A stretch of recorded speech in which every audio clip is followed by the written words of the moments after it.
In its opening moves, the Trump administration signaled a pivot toward hard power. The Department of Defense was formally renamed the Department of War. This was followed by the immediate implementation of Liberation Day tariffs, a massive tax on imports aimed directly at America's traditional economic partners. The shift was punctuated by a televised Oval Office confrontation with the Ukrainian president, marking a sharp departure from traditional diplomatic norms.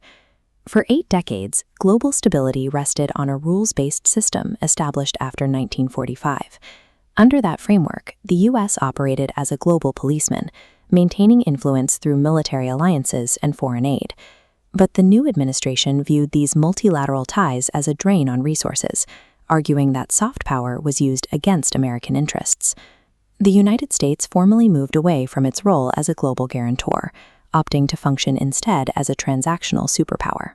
This approach replaced consensus building with raw leverage, prioritizing specific American gains over broader international stability. When the sole superpower intentionally steps back from the security architecture it helped build, it leaves massive gaps that other nations are already moving to fill. Washington turned its focus to the Western Hemisphere, with a clear intent to exert absolute control over its own neighborhood.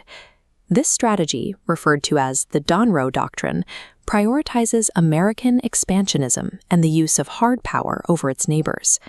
This move toward expansion included direct diplomatic discussions regarding the annexation of territory in both Canada and Greenland.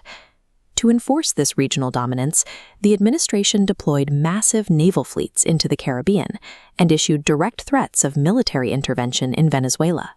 By treating the Americas as a strictly exclusionary sphere of influence, the United States successfully consolidated control over its immediate borders. In Europe, the administration demanded that traditional allies take full responsibility for their own defense, often treating long-standing partners with open hostility.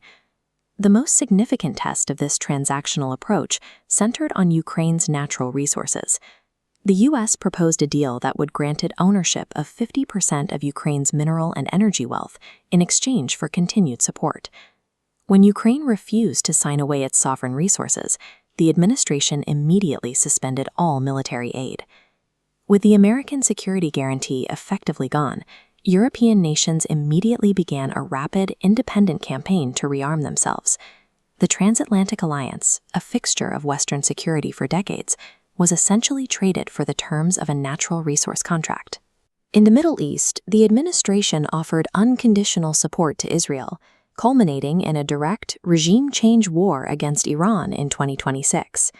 While the U.S. focused on military force in the region, the resulting instability gave China an opportunity to increase its influence as a strategic alternative. This chart shows how the administration weaponized trade, pushing tariffs on Chinese goods to a staggering 145%.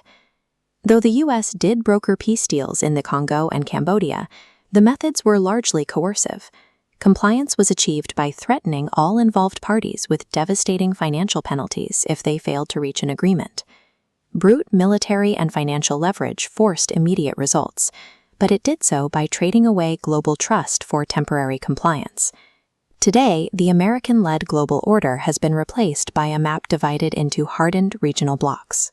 The new layout is defined by U.S. dominance in the Americas, a self-defending Europe, and China moving to fill the influence vacuum across the global south. Multilateral cooperation has been replaced by a zero-sum competition, where even long-term allies are viewed as temporary partners in a deal. The administration demonstrated a superpower can be run like a corporate takeover, leaving a world where stability rests on the terms of the next transaction.